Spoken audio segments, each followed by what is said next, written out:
Netcasts you love. From people you trust. This is Twit. Bandwidth for All About Android is provided by CacheFly at CACHEFLY.com. This episode of All About Android is brought to you by SmartThings, the easiest way to create a smart home. SmartThings lets you control your home using your smartphone from anywhere. For 10% off any home security or solution kit, visit smartthings.com/twit and use the code TWIT10.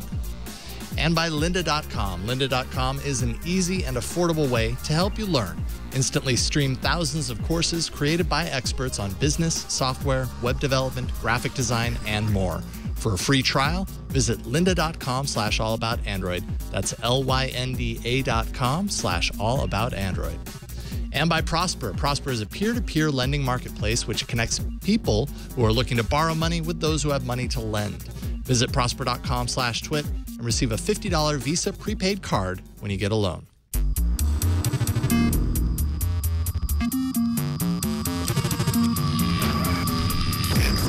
Hello and welcome to another episode of All About Android, episode 176, recorded on Tuesday, August 26, 2014.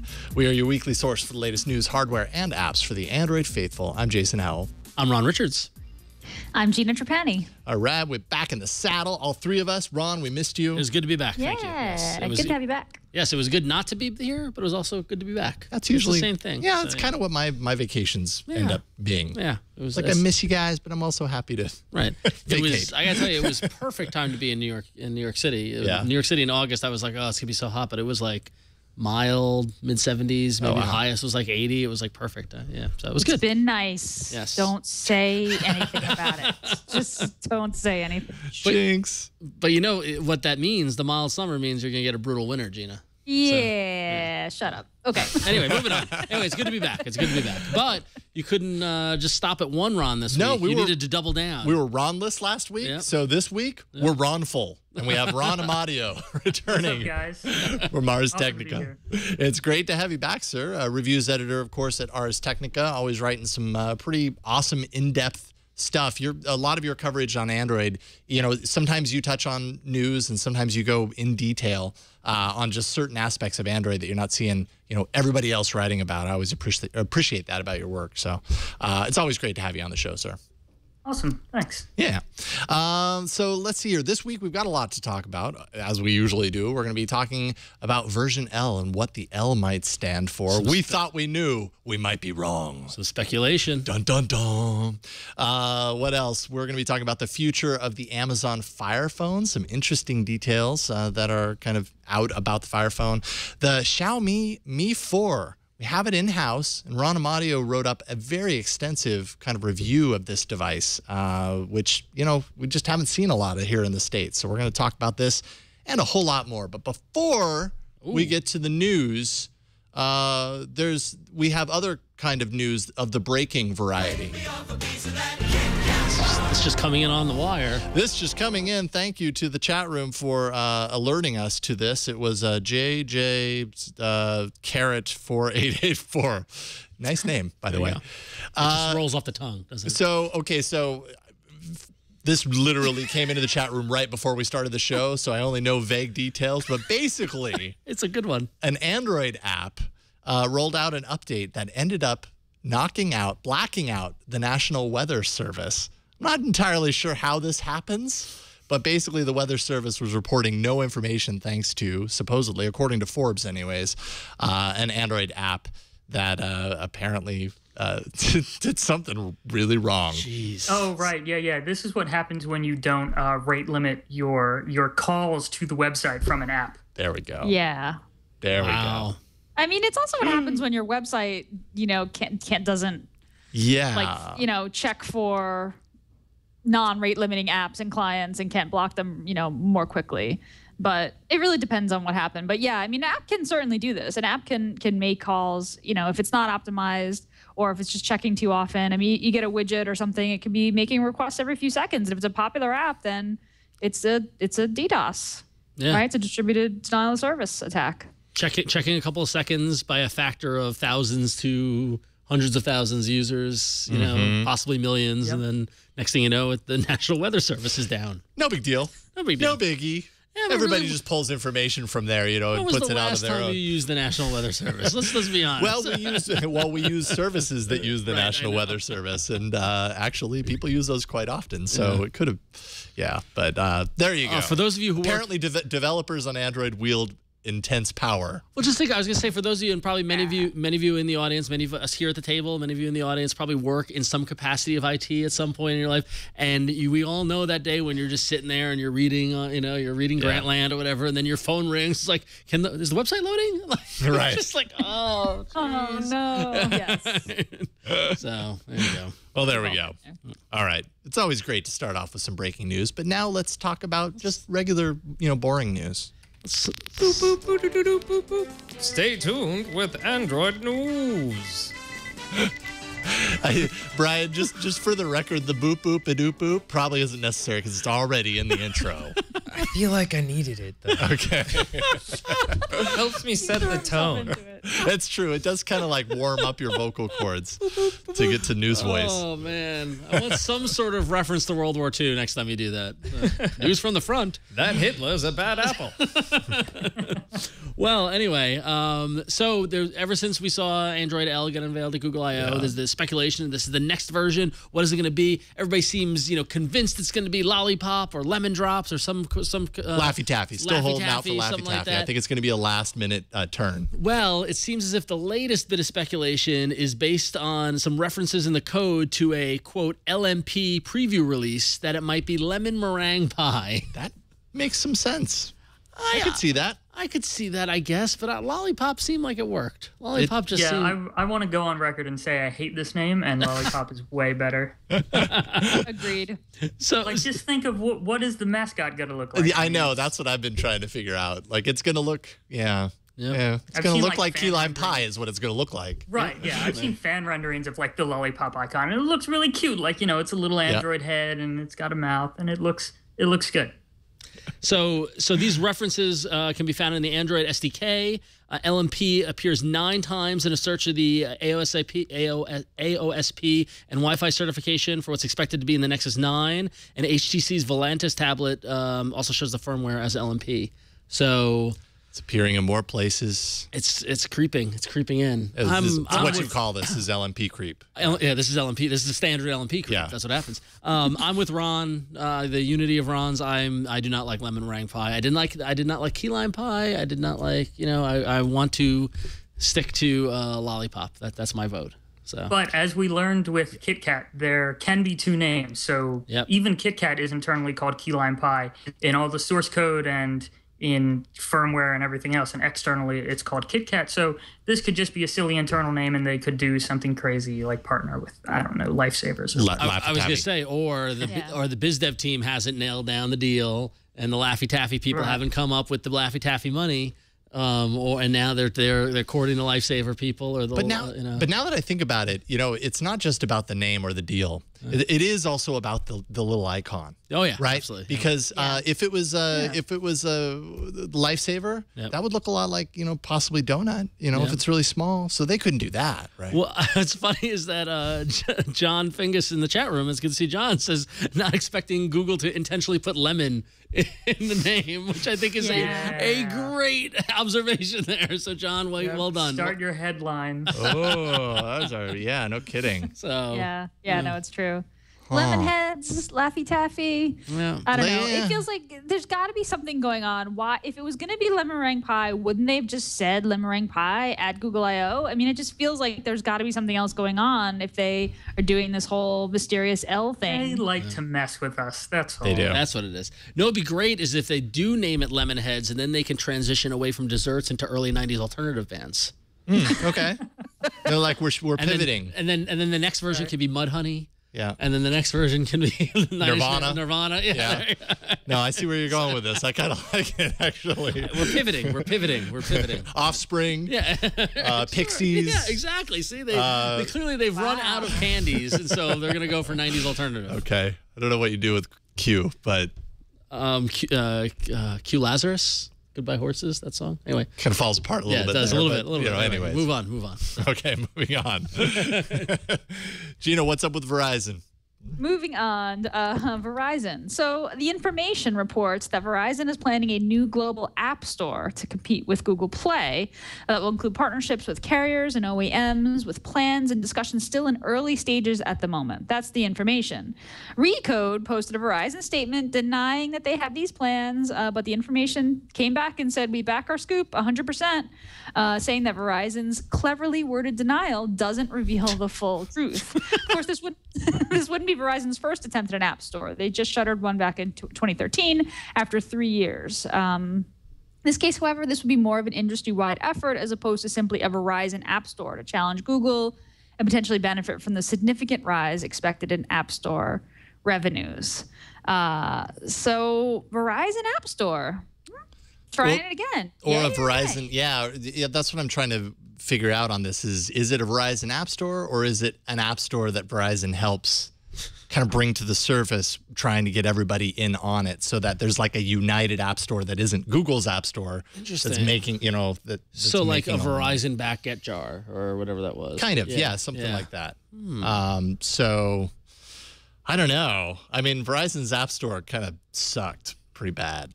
But, if this is something different and if there's all that backing, I suppose it's possible. Having said that, it's really hard to beat the behemoth, which is Google, particularly in the fact that Google is so embedded in the experience, right? The Android experience. And then even then, the behemoth underneath that, and then the closest competitor is Amazon. Right? I mean, you got two, I really feels like the independent app store, while I like the idea, I just don't think there's enough demand or enough room for traction. Right. Well, I mean, that's the thing. They have to offer customers something different, something new, something that the Google Play Store doesn't. And I don't really know what that is. I mean, you can already pay for your apps through the Play Store through your carrier, right? In some cases. Yep, you can. So it's not like that would be... Oh, I got it.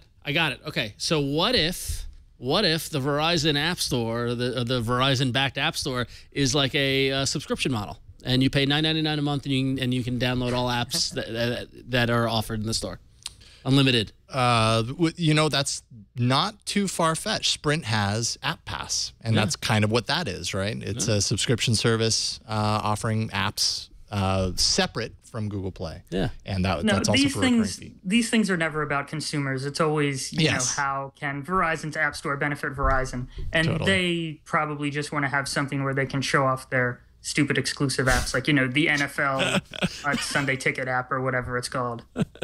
Yeah, I mean, this was my question about this app store. Does this mean that users would actually get to uninstall some of the crapware that they issue with their handsets? Like, that would be nice. Yeah. This is the thing, though. It doesn't benefit Verizon unless people are actually buying apps from it, right? And so, I mean, it's got to be something, because these phones are also going to be shipping with the Play Store, right? I mean, one of the issues that I had with Amazon's App Store is like, oh, where did I buy this from? Oh, here, not there. It got confusing. Yep. And, even looking at Amazon's success or really lack thereof with the App Store I would think would make Verizon stop and think. I don't know. Then again, I'm sure if they see money in app stores, why wouldn't they? But at least try. Is Amazon's app store not a success? I mean, we don't. Their app store exists for Fire devices. Right. Like, they put it on Android so they can claim they have more reach or whatever. But yeah, the whole point of it is just so they can do ecosystem stuff without Google. Verizon, I don't know what they're doing. Unless they're building an ecosystem. Google-less Verizon phones. Never know. You never know. I mean, Verizon already, of all the carriers, is the one that's uber hypersensitive about maintaining the devices. They've got that whole Verizon maintenance side where you got to bring the phone into them, or they can only work on it. Like you think about it in the the MBAs in the conference room at Verizon, thinking about like looking at how can we differentiate, and what if we create an entire ecosystem where people buy a Verizon phone and they get apps from us and stuff. I could hear this conversation happening. Like I can see the deck. I can see the PowerPoint deck that some suit put together. Whether or not it works or not, I don't know. But it's that same all-inclusive thinking that Verizon, honestly, is about 60% there already. Yeah. So Verizon does have its own tablet. It has the Verizon Ellipsis. Maybe they break from Google for their their own devices. Oh man, yeah, that just wouldn't work. And yet they'd have to convince Google to distribute Gmail and Calendar and Keyboard and all the core Google apps in their app store. And I'd really like to see that happen. Yeah. That would be a feat. Yeah, it really would. So we'll see where this lands. Again, like you said, Gina, early stages, and history hasn't proven that this would be an amazing idea, but I suppose anything is possible. And then this story is interesting because I just feel like there was so much talk about this, and I hate to say it, I'm going to say the F word that nobody wants to hear. Wait. Brian, get your finger on this. There we go. No, not that one. Yeah, not the eye patch. The eye patch is not powerful enough to censor this. There we go. Fragmentation. Fragmentation was a big topic this week. This, of course, in light of OpenSignal's analysis of the Android landscape. It says that there are more than 18,000 devices seen this year reporting to its OpenSignal app, up from nearly 12,000 devices last year, for 60% increase in what it calls fragmentation. This has some... Yeah, the charts are crazy to look at. Super colorful. I have to give them credit. It looks like modern art. It really does. Doesn't it? And it means something. What is that artist? There's an artist that does in that style. What is that? Oh, man. My junior year college art history class is failing me. Failing you. Yeah. It just kind of looks like a mosaic of a piece of art, actually. Yeah, no, but there was a specific artist that did this kind of style. Anyway. Samsung has 43% of the market share. Based on this report, with 12 of the top 13 devices. Sony came in second at 4.8%. So that's the difference. Wow. 43%, 4.8%. Whoa, look at that Samsung section. It's like a vortex.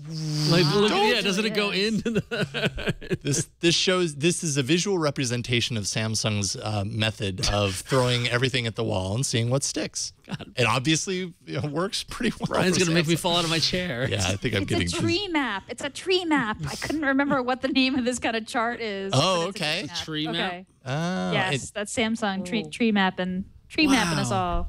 What is the name of this one that you just switched to here, Brian? So it's brand fragmentation, but is this an earlier date? Or is it last year or this year? I can't see it. Scroll down. Count. Oh, I see. Count versus size. I gotcha. So let's see here. The report picks out a number of different areas. OS screens, for example, we're kind of looking at this. And this is an information design. I know, right? Like, this is fantastic. This is great. Like, aside from the data it's showing from info, like... Right? Yeah, I know, right? They do a really good job of visualizing things. Wow. There's OS versions, there's screen size, all that kind of stuff. They're grouping of devices independently from many of them, that are by the same manufacturer with similar hardware, where that matters. So that's something to keep in mind. Like that Samsung chart shows you a million different Samsung devices, whereas a lot of them share identical hardware to a large degree. So, that changes kind of what you're looking at here. And this is not like the whole Android market, really. This is users of the OpenSignal app. That is true. Which is an app that measures cell phone reception strength. So like it skews very, very geeky, I would imagine. And I'm sure, like if Google did one or something, it would be a much more mainstream look at what's out there. This is just like the absolute geekiest people out there. If this is the geekiest, why does the brand fragmentation go pretty mainstream with Samsung being dominant? Yeah, I mean I guess you could say it. Maybe it follows the wider thing, but I still feel like it would be a very niche section of the market that would run this app. Mm-hmm. This is so interesting. Yeah, imagine if they did this to the Play Store, Play Store app. It would look even worse. It'd be way more than 18,000 probably. Oh yeah. Yeah. I mean, if 18,000 is a subsection of a wider population or number of devices, and mind you, like what devices are we looking at here? Is it just phones? Is it are we counting the little thumb drives? The little dongles, whatever. All those. No, it needs a cell modem at least. So that makes it just about everything is a smartphone then. There we go, or a tablet. Now this is interesting. Screen size fragmentation. Of course, this picture is to represent all of the different screen sizes that exist on Android. Whereas the reality, if you go, the next link in the doc, Brian, is a post from last month from the folks at Shifty Jelly, from Russell Ivanovich, actually, of Shifty Jelly. And he kind of dives into the Android screen fragmentation myth, is what the article is called, where basically like you see this chart with a million different screen sizes, and that's not actually what matters. What matters more is kind of the resolution, is the screen, dimension. Sure. Right? Because it could be a large screen, but it shares the same resolution as a smaller screen. Right. You're still designing more or less for the, same for both. Unless one's like really large, then you want a tablet interface, versus really small, you want a phone interface. But so there you go. So a little bit of debunking in that regard. No mention of Play Services and the role that it has, although, keeping in mind that Play Services is about Google services, is not about the Android operating system as a whole necessarily. So that's helpful, but it's not the whole picture. So anyways, interesting graphs, interesting information. Whether it paints an accurate picture or not, I'm not really quite sure. I don't know. What do you think, Ron? Do you think this is dead on or what?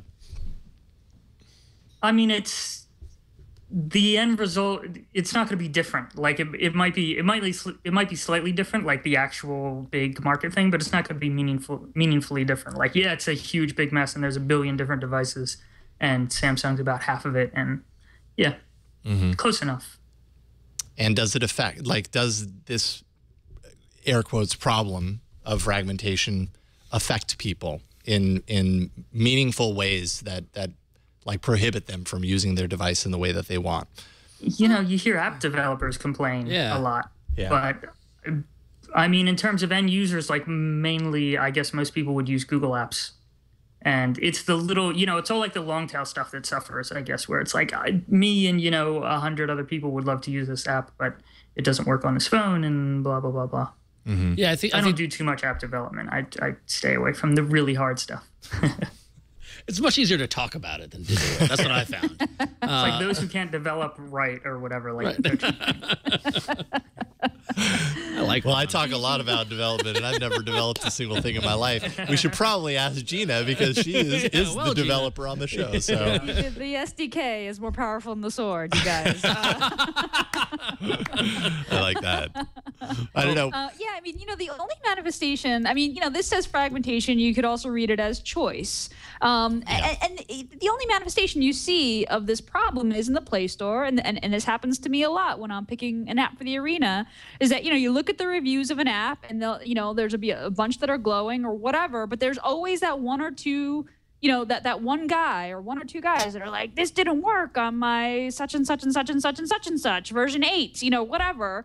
And you see that and you're like, okay, and look, there's a chance. The app that I recommended last week just started crashing on me randomly on my OnePlus One. Not a lot of people have a OnePlus One. I sort of accept that. I accept that the developer probably isn't fixing bugs for the OnePlus One, and that sort of risk that you take that when you buy a handset that not a lot of people have. But but for the most part, I think that this is a good thing. I think there are a lot of really good mainstream Android device choices, and I think that the SDK is getting better. I think the platform's getting better, and I think it's getting easier for developers to make their app work across different devices, depending on what you're doing, of course. Mm-hmm. And actually, one thing I guess it does affect is, like, when I go shopping for a new phone, popularity is actually something that I kind of include in my decision, because then you get, ROM support, and you'll be sure all the apps work and stuff like that. Like, if you get some weird, crazy phone that nobody else has, like this thing, who knows how good app support will be, down the line during the life of the device, because nobody else has one to test stuff. Very, very true. And I agree and understand all that. But the one, Gina, I will take, kind of issue with the one point where it's saying, that you have a OnePlus and it's somewhat of a rare phone and you just assume the developer. But isn't it on the end user part? Like, shouldn't you say something anyway, though? Like, as a developer, wouldn't you want to hear what people are using also? It's one thing to say, to understand that you're going to go into some bumps because of the choice you made. But then also, like, that closing that loop and letting the developer know that, hey, I'm on this phone and this is what's happening. Isn't that a part of it as well, too, from a developer standpoint? Oh, definitely. Yeah. Definitely, absolutely. You absolutely want to hear from users. You're a good developer, you want to hear from users. Of course, when an app crashes on a phone, if it sends that crash report with a stack trace to the Google Play consoles. Like, as a developer, I see when apps crash. It helps to get an actual report that said I did this, and then this happens, and I can reproduce this, and this is the phone that I have. But you get the model but yeah, of course, you do want to hear from users, and it makes me happy when I see people, especially when I see developers responding to people who say this didn't work on my model phone when I tried this. So that's a good thing. But I sometimes feel like the problem is just overstated or cast in a negative light when I think it has both negatives and positives. Yeah. Okay, cool. Interesting stuff. There we go. Yes. Did that answer your question? I think so. I mean, did we resolve this issue? I think it's resolved. Motion carried. We can move on, and I'm sure we'll return to this wonderful discussion the next time there's a crazy study about fragmentation on Android. It just keeps coming. So there we go. Let's take a break and thank our first sponsor of today's episode. That would be SmartThings. It's the easiest way to control and automate your home with your smartphones. Really cool, great, just well-built hardware. We actually have the hub in studio here. With SmartThings, you can secure your home for a fraction of the cost of the traditional home security system. You can stay connected with your family, get notifications when people come and go. You can control and automate your lights, small appliances from wherever you happen to be. You can be notified if there's unexpected entry or movement in your home. Get instant alerts to prevent a small leak from causing a major flood. Detect when there's an earthquake if the camera shakes, or the sensor shakes. I mean, we had an earthquake here in the Bay Area, and I'm sure SmartThings would be a great way to kind of monitor that if you happen to be away. Like my wife was. She was traveling, and then she was like, is everything okay back home? There we go. I was sleeping. I was sitting in the airport at JFK watching everyone wake up on Twitter. There you go. I was literally at 6:30 in the morning on Twitter, and then all of a sudden everyone in San Francisco woke up at the same time. It was crazy. You could have tapped into SmartThings to see when people at your home were waking up. Getting started with SmartThings is actually very easy. They offer 3 smart home security kits, which are designed to help you protect and monitor your home. SmartThings has also introduced 4 brand new solution kits, which help you achieve specific goals like automating lights, saving energy, protecting your home from leaks. There's even a maker kit to connect and integrate your Arduino projects. Ooh, very cool stuff. That's awesome. Each kit includes a SmartThings hub, that just like the one Ron was showing off, with everything you'll need to turn your home into a smart home in as little as 15 minutes, including new and improved updates of SmartThings Zigbee sensors. In addition to SmartThings' own sensors and outlets, you can also add hundreds of other home automation devices from popular companies, including GE, Schlage, Honeywell, Eon, Nest Thermostat, Dropcam, Philips Hue, Wemo, Sonos, list goes on. But the really powerful thing about SmartThings is that it's an open platform, which literally means that it's compatible with hundreds of devices. There are thousands of things you can do with this product. To discover them, simply download the free SmartThings iOS or Android app. That's one app, limitless possibilities. To get started creating your smart home, visit smartthings.com/twit, and you can save 10% off the purchase price of any home security or solution kit by entering the code TWIT10. That's TWIT10 at checkout. When you use TWIT10, solution kits start as low as $170, and home security kits start at $350. You also get free shipping within the U.S. So that's smartthings.com/twit. And remember to enter the code TWIT10 at checkout. And we thank SmartThings for their continued support of All About Android and the TWIT network. All right. That's some awesome hardware right next to me. Getting comfortably close. Almost uncomfortably close, Ron. If you had a SmartThings detector on your head, you would notice when something. I'd be on my phone. I'd go, "Whoa, that hub is really close to my head right now." Okay, let's jump into hardware.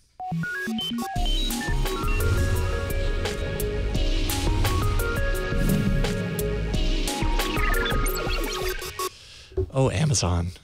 So, how's that Fire Phone doing? Oh, yeah, let's check in on the Fire Phone. Here's a question. Anyway, before we talk about this, does we're 4 fairly connected people in the technology world. Sure. Do you know anyone with a Fire Phone? Sub-question, have you seen one in the wild? I do know someone with this Fire Phone. Really? Leo Laporte.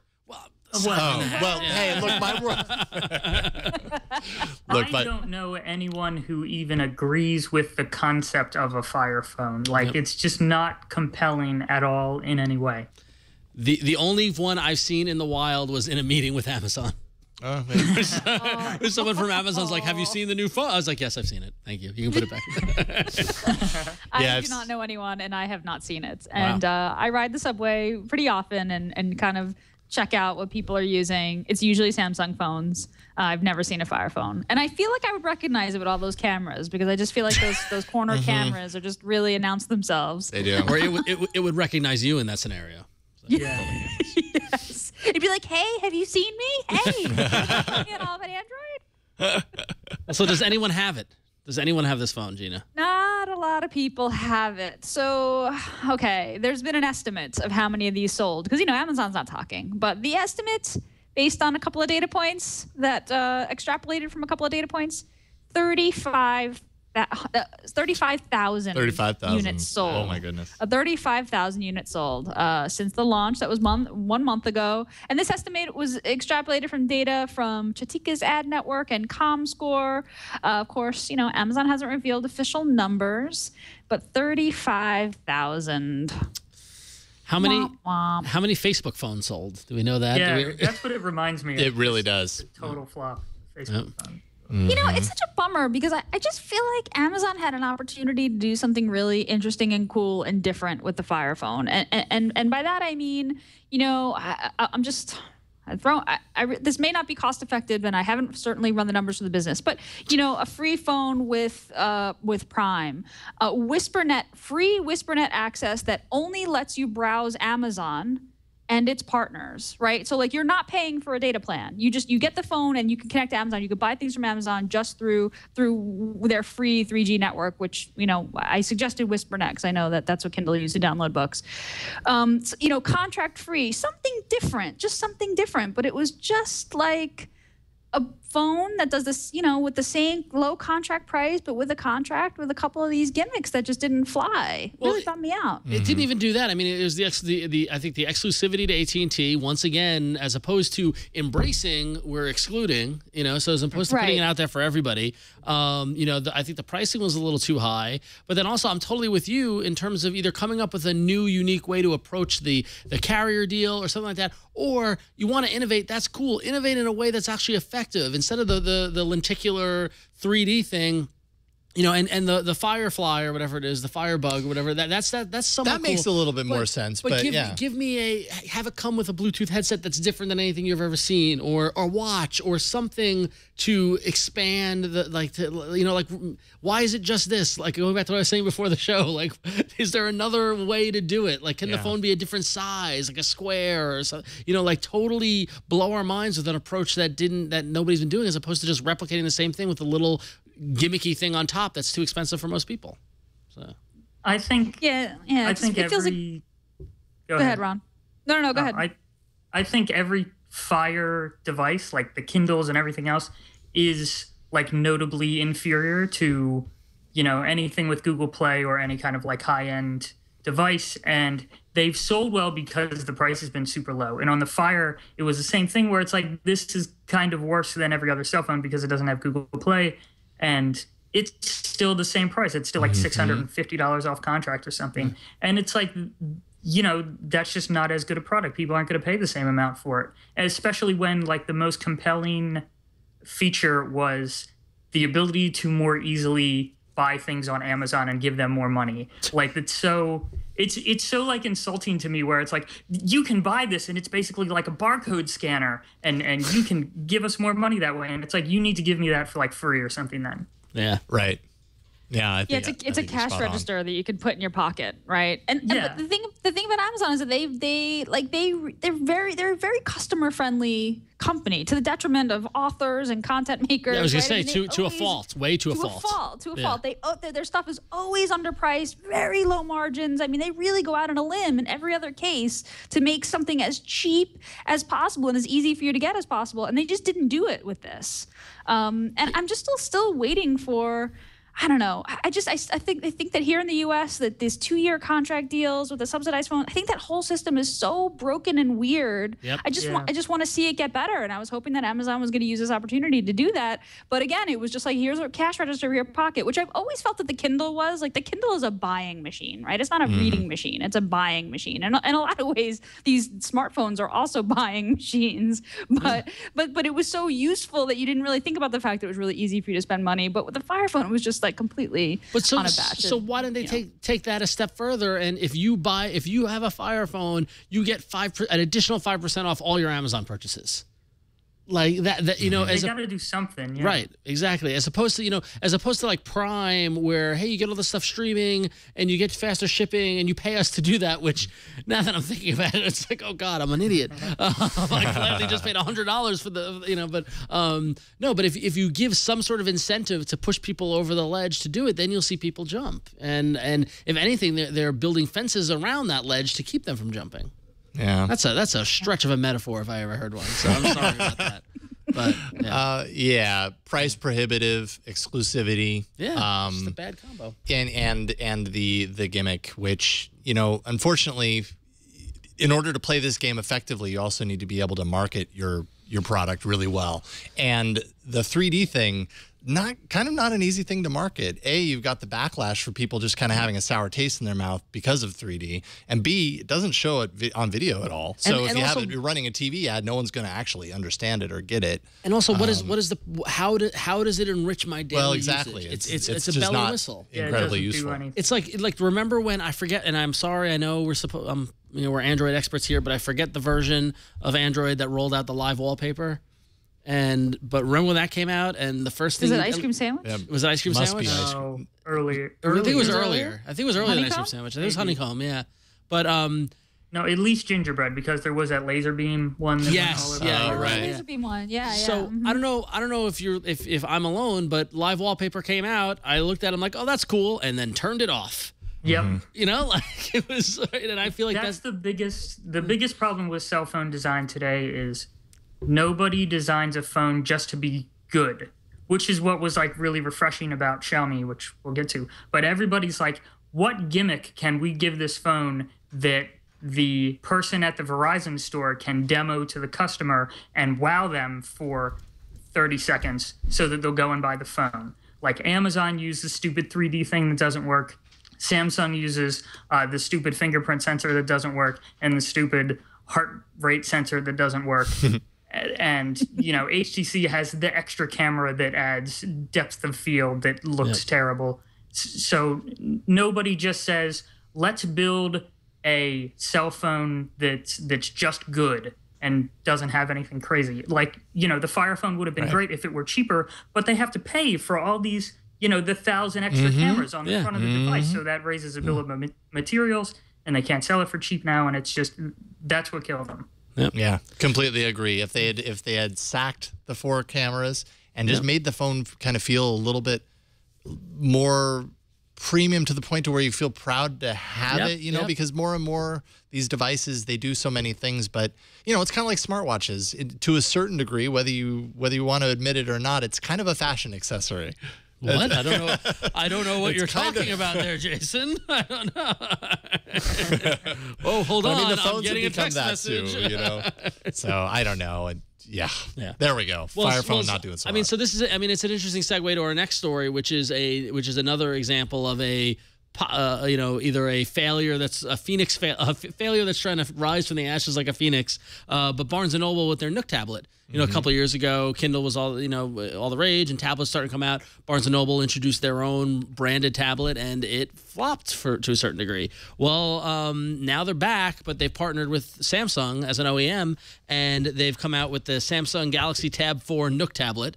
And it's in Barnes & Noble's now, so it's a Samsung Galaxy 4. It's almost identical to it. It's a 7-inch 1280 by 800 display. It's got the Nook software that Barnes & Noble developed, as well as the Google Play Services suite, and it's $179, which is more than the Kindle Fire at $139, but you're getting a full functioning Samsung tablet. So is this enough for Barnes & Noble to kind of change the direction of their competition with Amazon? I don't know. But I think this is a lot more probably accessible than the Nook, which was locked down into Barnes & Noble's own ecosystem, and they were trying to introduce media and things like that. This is saying, hey, this is everything that Barnes & Noble's got, and let's combine it with what Samsung and Google has and put it out there. It doesn't have the little hook. It doesn't have the little hook. You see, the little hook, that was a little bit of innovation. Yes, right. The little hook was neat. It was different. Yeah. I don't know about innovation, but it was different. But I don't know if this is going to be enough for Barnes & Noble at this point, but it's interesting. $179 is a pretty good price. Not bad. Yeah. For a tablet. Yeah, not bad for a brand people recognize. Clearly, it's got market dominance. We can go back to the infographics. Right. Yeah, who knows? So, yeah. But that's back. Yeah. Hopefully we'll get one of those in-house to take a look at. Let's see here. What else? Ron Amadeo, you wrote an article today about the future of Android One devices. We first, of course, heard about Android One and Google's plans for Android One at Google I/O this year. When are we going to see these devices, Ron? What's the story all about? So the Economic Times of India says that the Android One will launch in India in early next month, so like a few weeks from now, where this is like Google's goal to build and it was supposed to be an under $100 Android device for kind of the developing world. They're going to start in India because they have 1 billion people there, and smartphone penetration's at like 10%. So there's a huge potential for growth there if you can just get like a good, cheap smartphone out to a bunch of people. So they didn't quite hit the $100 barrier. They're going to come in at between $115 and $165, it said. But I mean, this is going to be what they said. Android hit 1 billion users at I/O, 1 billion active users, and this is kind of the plan to get the next 1 billion people. Just kind of go to, it's such a crazy number, like go to the developing world and just kind of say, here is a dirt cheap Android phone that actually works, and it runs stock Android, and it gets automatic updates from Google. And Google builds a reference platform and goes to OEMs and says, here, build this, and it's like a turnkey phone solution that they can just sell and make money on. So it's gonna be crazy. They're starting in India, and if it works, they're gonna roll it out to more and more countries.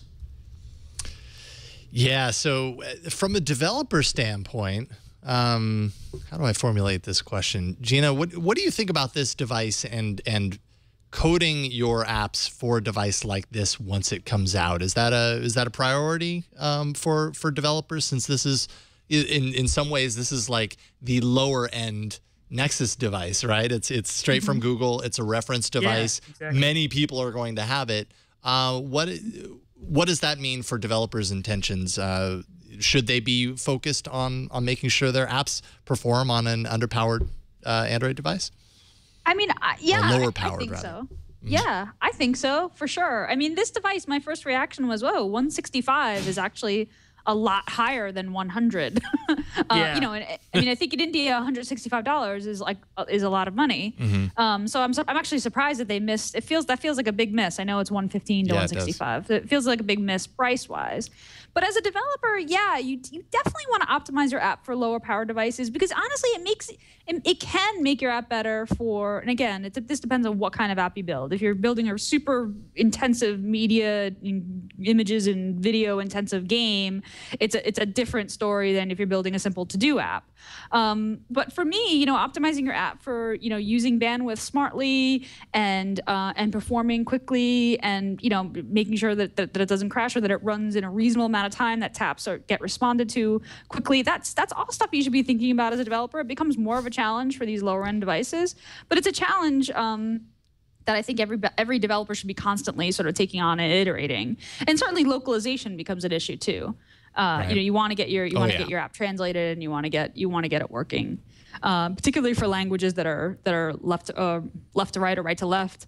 That kind of thing. But I mean, I think that it's pretty clear that this is the future of new users on the platform. So it only makes sense for developers to focus on that.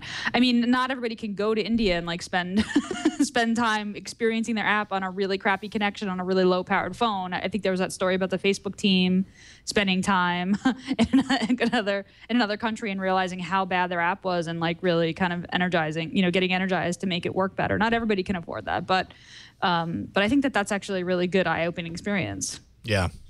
Yeah, I think what's interesting is this is the other half of the KitKat strategy. Like the other half of the strategy, they started with KitKat. At least they slimmed it down so it would hit.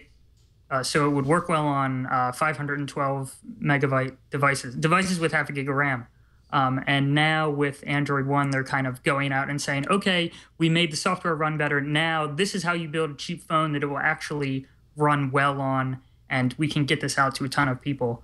If you look at the specs on these things, though, it's really sad because it's basically a Moto E, which was $130, has a 4.5-inch screen. It's like a Moto E with like 2 SIM slots. And like every day I cry that Google sold Motorola, because this feels like, the plan B. Like with Motorola, they're like, we're going to go out and build super cheap phones. And then they did it, and then they sold Motorola to Lenovo. And now they're like, okay, well, let's start up this cheap phone again with these companies that we don't own. And that's probably why they didn't hit the $100 price point, because these companies were like, yo, we need to make more money than this, so we're going to raise the price. And it's like, why did you sell Motorola? This would totally work better if you owned an OEM. That is a really good point. Yep.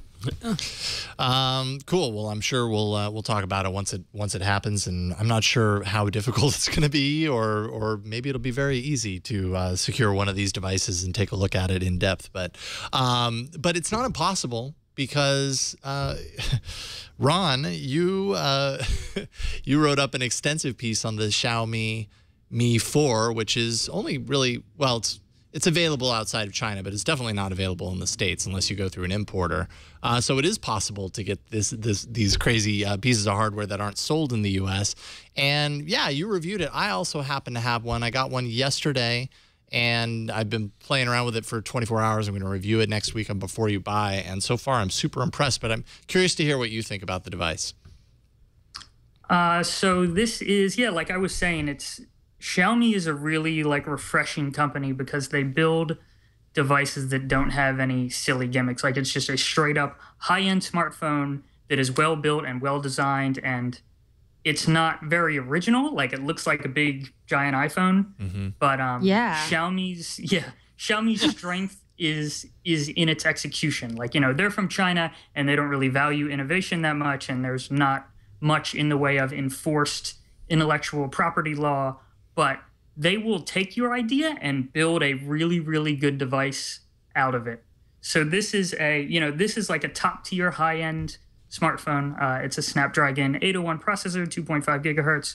It has 3 gigabytes of RAM, a 5-inch 1080p screen that looks amazing. Yeah, it really does.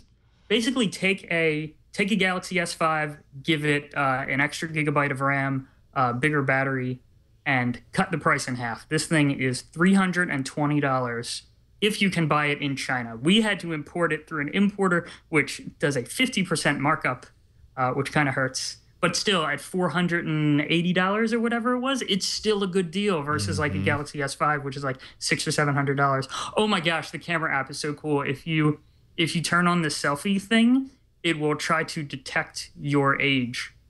What? Wait a minute, what? What? Yes. So see the button in the top, yeah, press that. Okay. And if you stick a face in front of it, it should, at least mine. There you go. Okay, yes, it totally does. It says, sorry.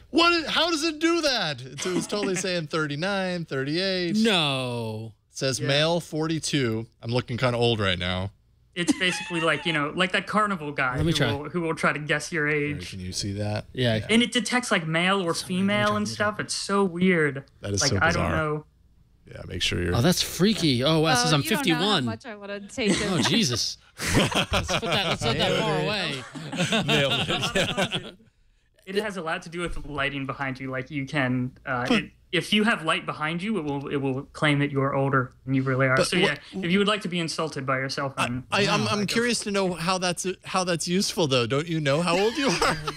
But look, it was neat, and it is different. I'll give it that. That is so weird. The other thing is the software is God, what is it called? It's MIUI. MIUI, right. So, everybody skins Android, but Xiaomi, again, like execution is the big deal here. Yeah. MIUI is available on hundreds of devices, just like CyanogenMod. You can download it and run it on your phone right now. And it is, it looks a lot like iOS. There's no app drawer, but it's incredibly fast. Like, it's so fast that they ship this thing to you in a power saving mode that kind of turns down the processor, and it still runs fine. Yep. But like, if you put the thing on full power mode, it feels faster than stock Android, I feel like. And I don't know, Jason, maybe you can I would completely agree with that. Really? Yes. Okay. Yeah, I would say that this is probably one of the snappiest phones on the OS level of any that I've used. Like, it pretty much, it feels the way I feel like it should. You know what I mean? When you're hopping through and launching things and all that. So guys, completely agree. love it. Yeah, it's really good. The band around the outside is steel, which makes it feel really, really well built. Like, it looks like a big iPhone, but kind of feels like one too. Like, the back is plastic, which isn't that great, but like, it's a decent plastic. And the back comes off, by the way, Jason, if you want. Yeah, I saw in your post you need a suction cup for it, right? Yes. Like the kit. I mean, it actually, it's an interesting design decision because, like, Samsung has this little fingernail thing, and it always feels really cheap and crappy. But like, if you feel this, it doesn't feel like the back comes off at all. No, it really doesn't.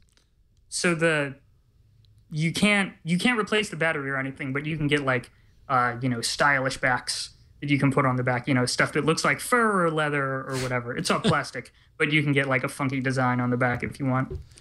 I have to admit, I'm at first glance, after not only seeing it online and all that stuff, when you had it today, I mean, it's noticeable. I mean, it's noticeably iPhone-y, but then as you play with it, it feels good. It's got a good weight to it. It feels durable in a way that the Samsung plasticky phones don't, Yeah, no. And I mean, that's one thing that I was saying earlier on before you buy, we did a preview of this, is that all plastic is not made equal, right? And there are certain types of plastic that actually feel pretty darn good, pretty premium. And in the case of this device, that is absolutely true.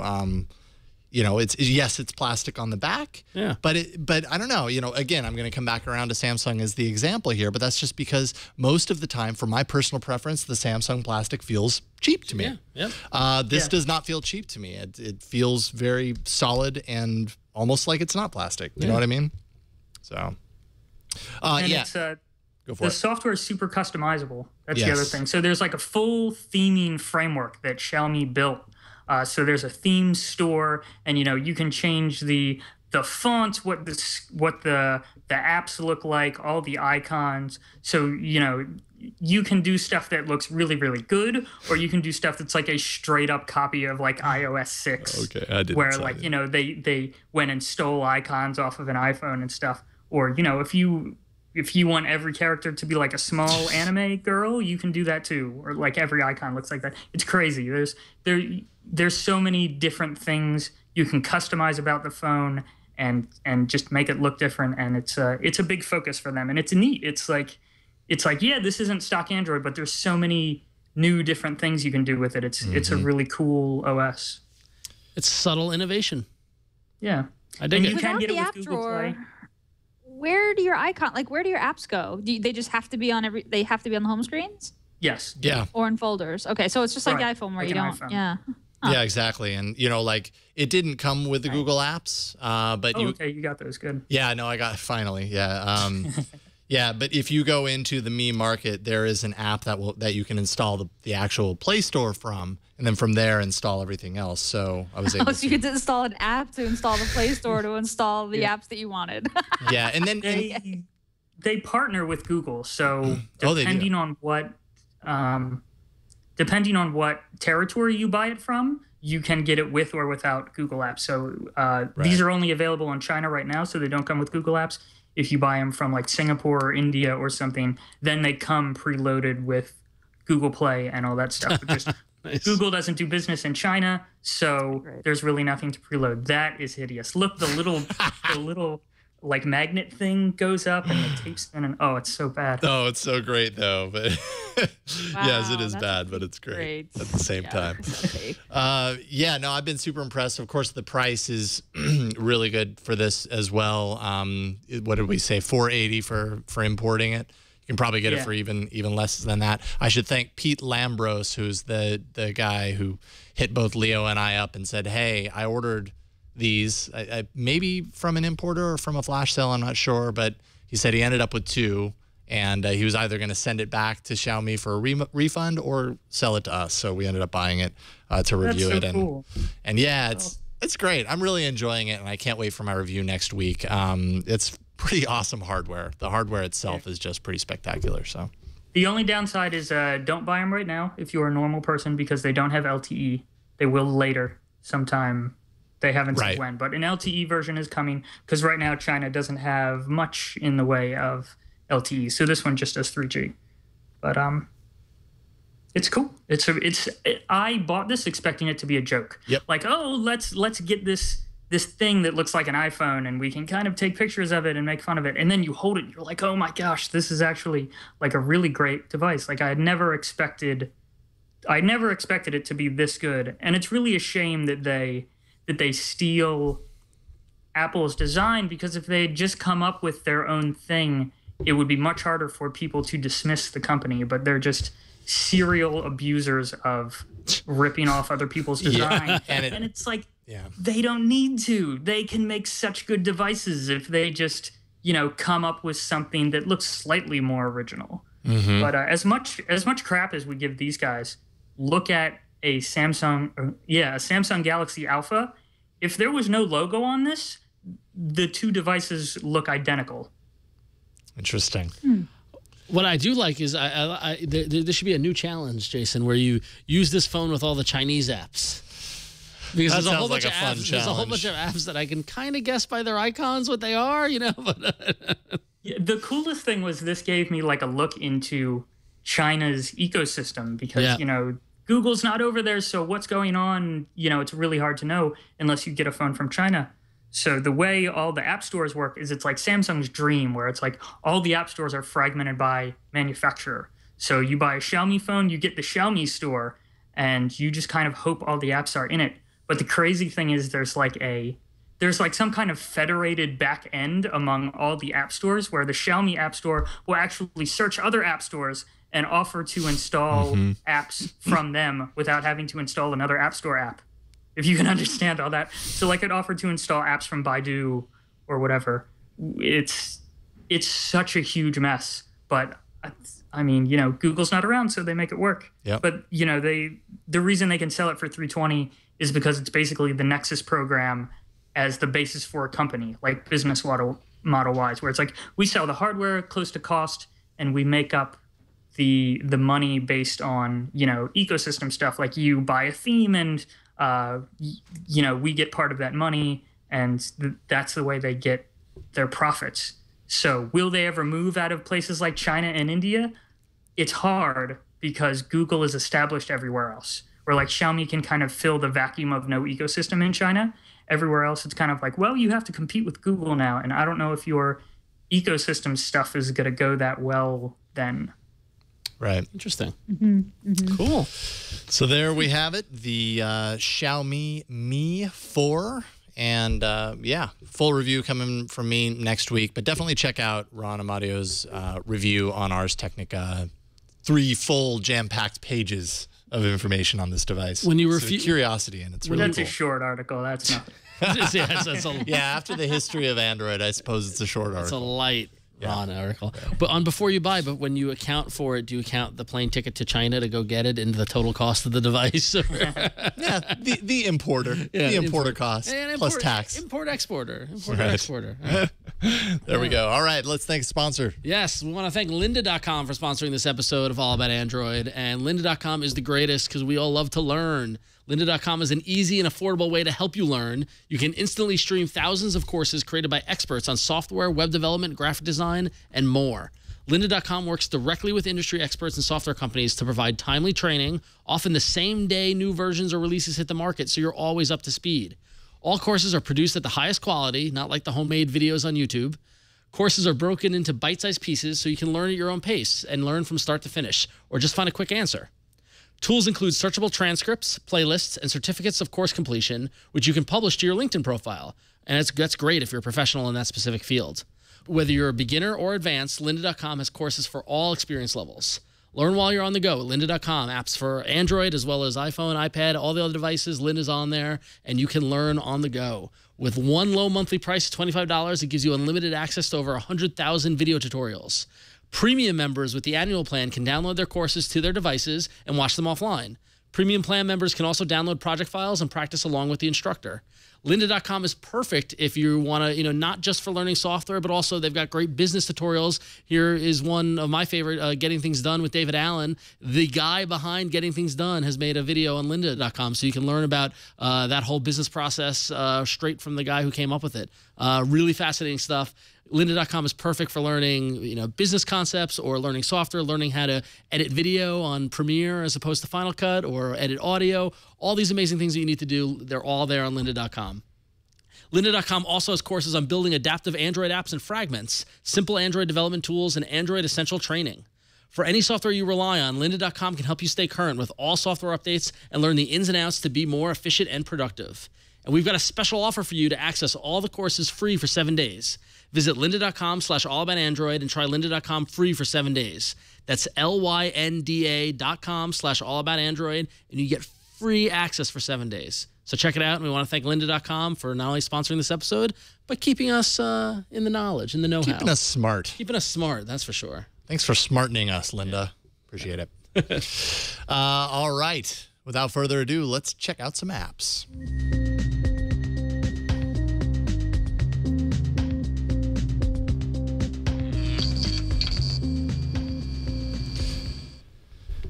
Some apps.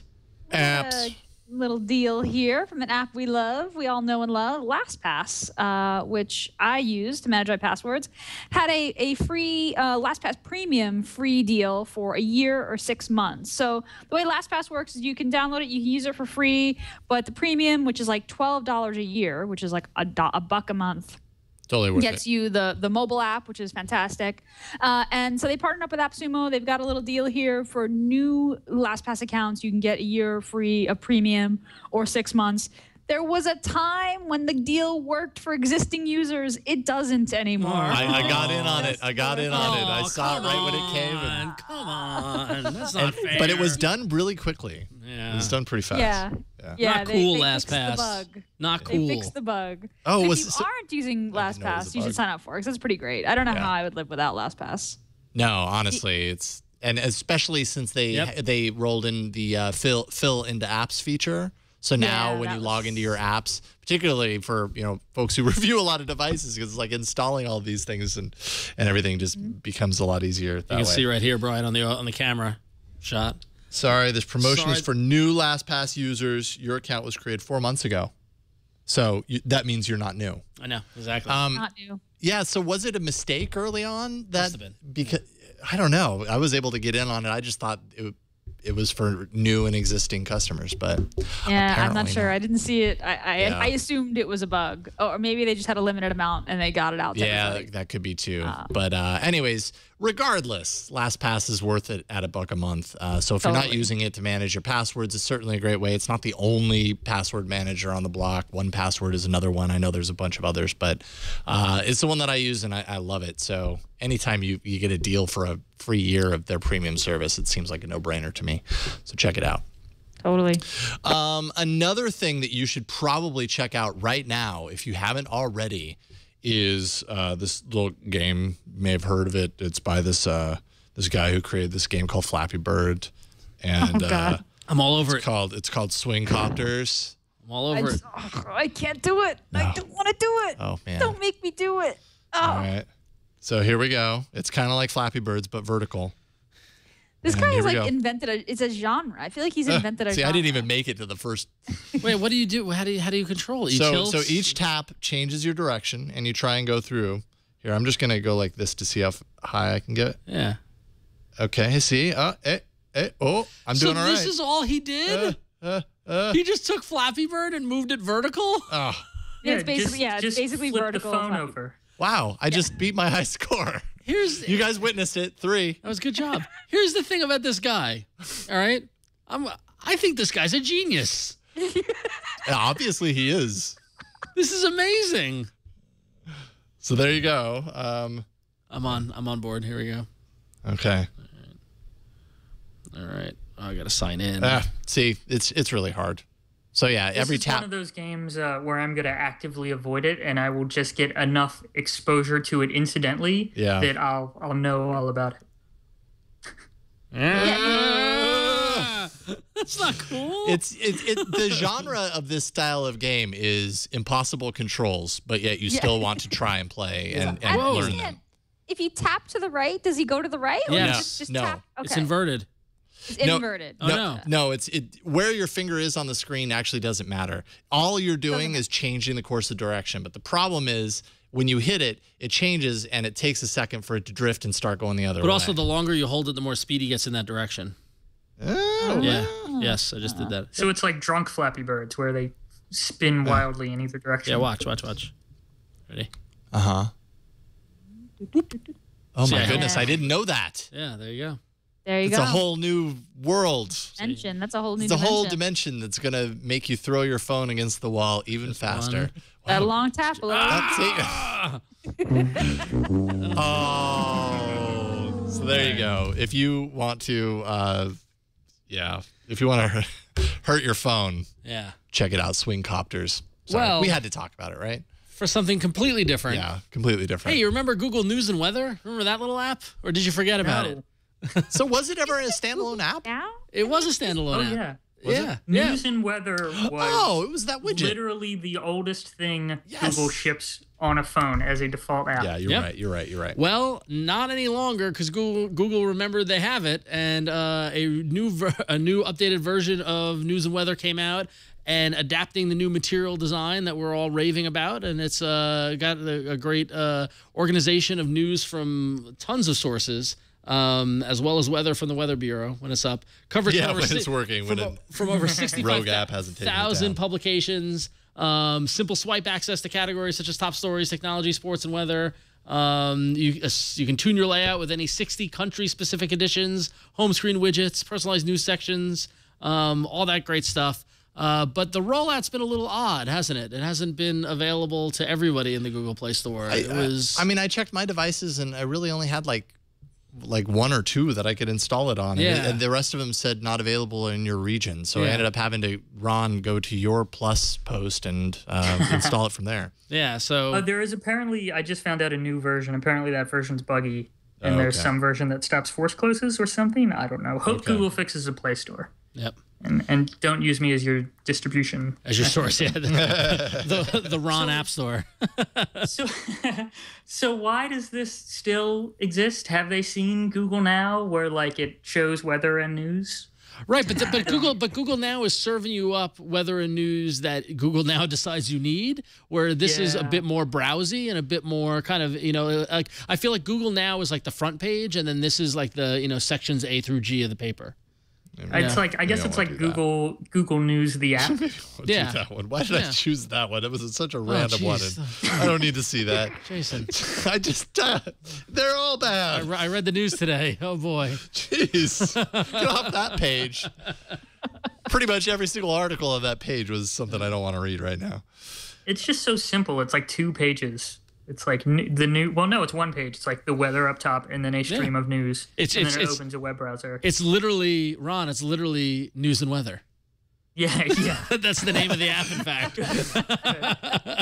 I don't know. It's just really simple. This app just got news and weather. I just prefer a little more. I don't feel that justifies an icon. I guess I'm picky about my app drawer. Well, News especially and Weather was one of the things I disabled day one and totally forgot it existed. Yeah.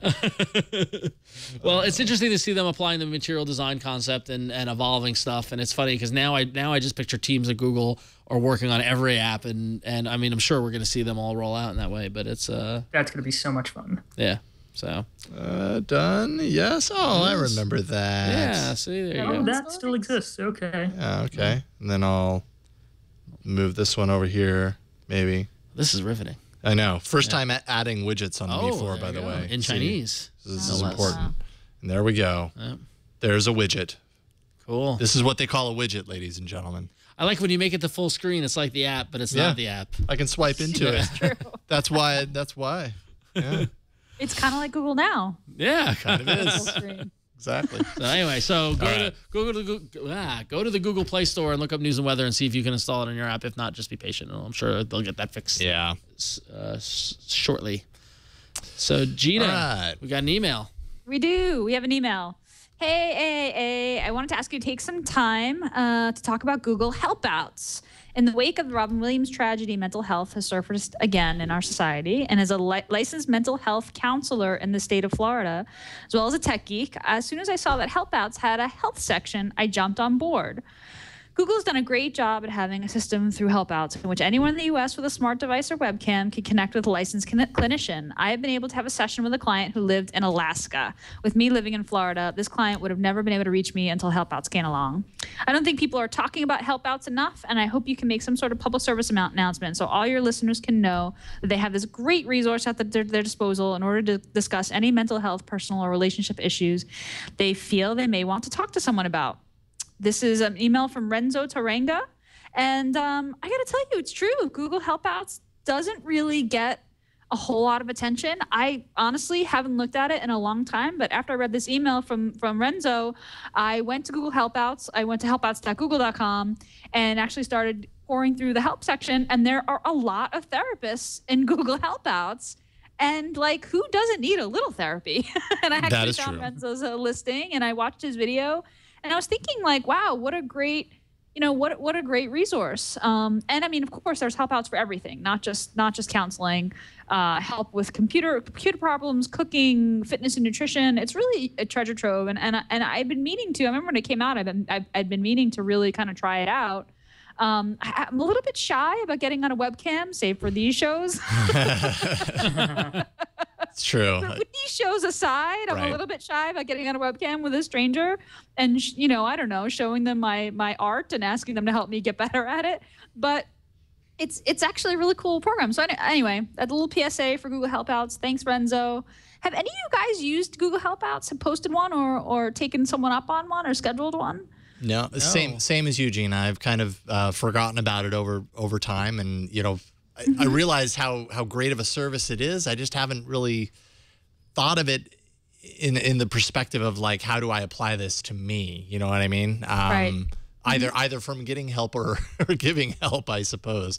But it's fantastic, and I think his point is really great. Just the fact that people who are dealing with mental health issues or really any kind of issue along those lines, sometimes people don't know that they have someone that they can talk to. This would be a pretty great, easy way to find someone who they could talk to, and maybe that helps in their situation. So aside from all the other things that you can do there, art, music, like you said, computers, everything else. On Helpouts here, I found this Monisha Kapoor is offering expert advice on what to wear to work. Oh, so that's under the fashion and beauty section.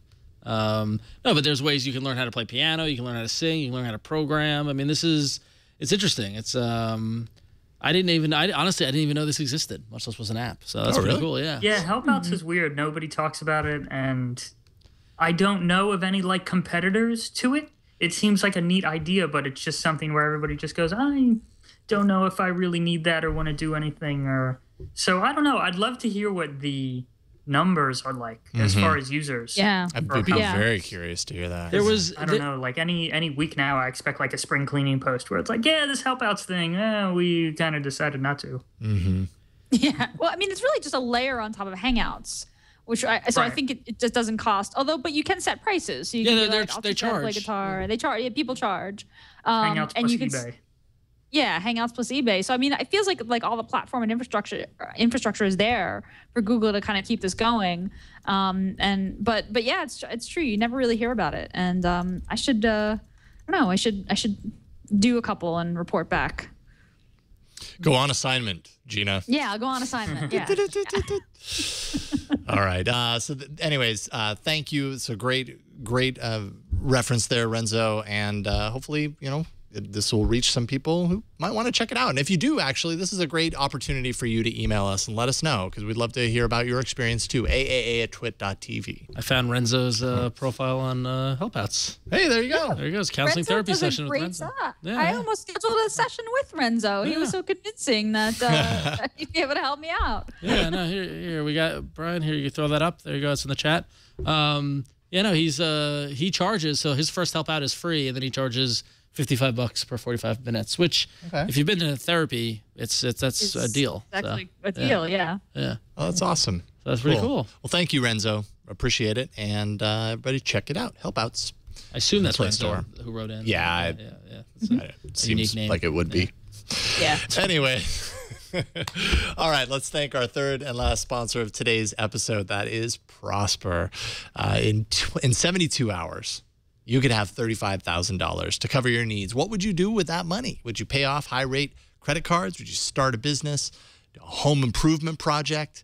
If you fill out an easy online application, provide a few details, you're going to see a rate online almost instantly. Prosper offers low fixed rates, unsecured personal loans, that's no collateral required, and has multi-year terms available. And I know I'm a broken record with the home improvement stuff, but it's true. Once you own a house, you think of a million different ways that you would improve your house. The problem is you don't always have that money.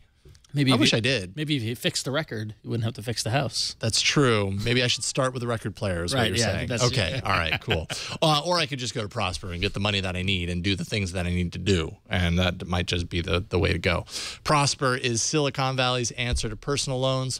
With Prosper's innovative peer-to-peer lending process, there are no outrageous fees, no raising interest rates, and you'll never set foot in a bank. Prosper has more than 2 million members and over $1 billion in funded loans. 2 million members. This is what peer-to-peer lending is all about. It's distributing this money from other members into your pocket, essentially. You know, it's just like peer-to-peer technologies, like chat and all that kind of stuff. It's distributed financing of whatever you're trying to do, and that's all thanks to Prosper. Just go to prosper.com/twit to check your rate instantly without affecting your credit score. And for a limited time, Prosper is offering Twit viewers a $50 Visa prepaid card when you get a loan.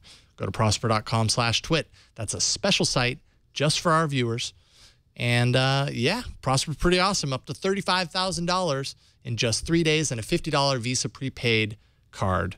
Go to prosper.com/twit to check it out for yourself. We thank Prosper for their continued support of All About Android and the Twit network. Okay, it is that time. It's time to battle in the arena. So many enter, but only one lives. Android Arena. Sorry, I inhaled all that fire. Wow, that's a lot of fire. Whew, that kind of burns going down. Okay, let's take a look at last week's straw poll, episode 175. Who wins with Ron away? My streak was broken too. I saw. Yes, too. your streak was as broken. it should have been, because that app should not have won. You have to repair. Yeah. You have to change some minds here. Yeah. Last week, it does appear that people like the gory games of Surgeon that Simulator. game freaks me out. That game freaks me out. Yeah, you know, it was one of those things that I was like, oh yeah, this is totally like the game for me. And then as I was showing it off on the air, I was like, you know what? I don't know if I want to go any deeper into this because this could get ugly really fast. Yep. Apparently, It was intense. It was intense. It can be intense.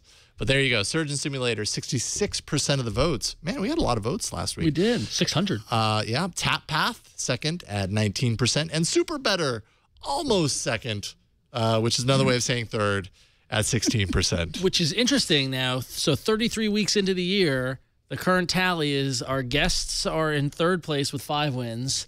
Jason and Gina are tied for second with 8 wins. Whoa, we're tied, Gina. We're and tied. I'm still on top with 12 wins, although the gap is lessening, and I'm concerned. Thank you, Wade You're County, within for a month of either Gina or I. I'm within a month of not being in first place, and and it's barely September. I need to get to November before I can start relaxing. And you know, don't count the guests out because they could go on a run. They could go on a collective run. Guest. Yeah, exactly. Go Team Guest. Exactly. We should totally make sure it's All About Android shirts that say Team Guest. And just send it to anyone that's ever on the show. Exactly. You have to wear this if you want to come on the show. So, all right. Well, there we go. Oh, and I don't know if you missed this little factoid from last week, but every year, a different one of us has won. So I one did miss year, that, yeah. 1 year Eileen won, 1 year I won, 1 year Gina won. That was last year. And this year, the pressure is on you. Could this be the year? We'll see. Let's see. This is All Ron's right. year. It's preordained. I've got another quarter to get through. If I can get through the next 4 months of the year, 4 months, September, October, November, December, 4 months, I can do it. I believe in it. Yeah, we'll see. I came we'll prepared see. today. We'll see what happens. This No, is- I know you did. Yeah, know did you this see? one. Did you see? Oh yeah. Yeah. All right. Yes. Well, But let's have Gina go first. Gina goes first. I love the arena. I go first. All right. Well, I'll admit I was scrambling a little bit, but at the last minute, I came across a really great game. I'm not a huge gamer, but I am a child of the 80s, so I loves me some Pac-Man. And there's a new Pac-Man game out. It is called Pac-Man Friends, and it is free. I think it was released fairly recently, in the last couple of weeks in the Play Store. And it is, as they say, kind of a new twist on an old classic. It's Pac-Man. All the kind of rules that you remember of Pac-Man. The goal is to eat the pellets, avoid the ghosts, eat the ghosts. But in this one, you do connect to Google Play Games. You sign in with your Google account as usual, which is really nice.